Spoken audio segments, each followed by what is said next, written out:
কে হারিয়ে জিম্বাবুয়ের ইতিহাস। বৃষ্টি আসি করেও আসেনি।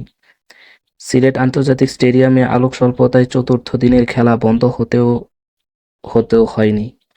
আর তাতে সিলেট টেস্টে জিম্বাবুয়ের কাছে ৪ দিনের মধ্যেই হেরে গেল বাংলাদেশ। টেস্টের চতুর্থ দিনের শেষ বিকেলে আঁধারে ঢুকে যাওয়া মাঠে ফ্লাডলাইটের কৃত্রিম আলোর নিচে জিম্বাবুয়ের কাছে ৩ উইকেটে হেরেছে বাংলাদেশ।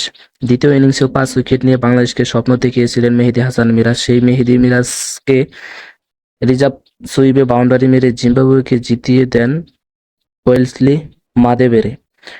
২০২১ সালের পর এটি জিম্বাবুয়ের প্রথম টেস্ট জয়। বাংলাদেশের দেওয়া ১৭৪ রানের লক্ষ্যে জিম্বাবুয়ে ছুঁয়েছে ৭ উইকেটে হারিয়েছে, যা জিম্বাবুয়ে টেস্ট ইতিহাসে রেকর্ড রান তাড়া করে জয়। আগের রেকর্ডটা ১৬২, ১৯৯৮ সালের পেশোয়ার পাকিস্তানের দেওয়া ১৬২ রানের লক্ষ্য তাড়া করে ৭ উইকেটে জিতেছিল দলটি। ১৪ ইনিংস হলেও সিলেটের উইকেটে ১৭৪ রানের ছোঁয়া খুব কঠিন ছিল না সেই টেস্টের চৌদ্দ দিন হলেও। তবে জিম্বাবুয়ের এত রান করেও জেতার অতীত রেকর্ড না থাকায় বাংলাদেশের অনেক সমর্থকরা আশা খুঁজে পেয়েছিলেন। কিন্তু ওপেনিং জুটিতে জিম্বাবুয়ে ৯৫ রানে তুলে ফেলায় শেষ দিকে বাংলাদেশের ভালো করলেও ম্যাচ জেতা সম্ভব হয়নি। এই ইনিংসে ফিফটি পেয়েছেন জিম্বাবুয়ের ওপেনার ব্রায়ান বেনেট। আরেকটি ওপেনার বেন কারেন্ট করেছেন ৪৪ রান। দুজনকেই ফিরিয়েছেন মিরাজ।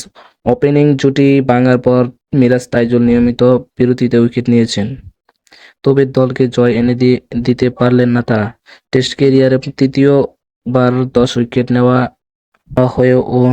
নেওয়াটাই হয়ে রইল মিরাজের সান্ত্বনা। তবে হাতে আর কিছু রান বেশি থাকলে কী হতো কে জানে।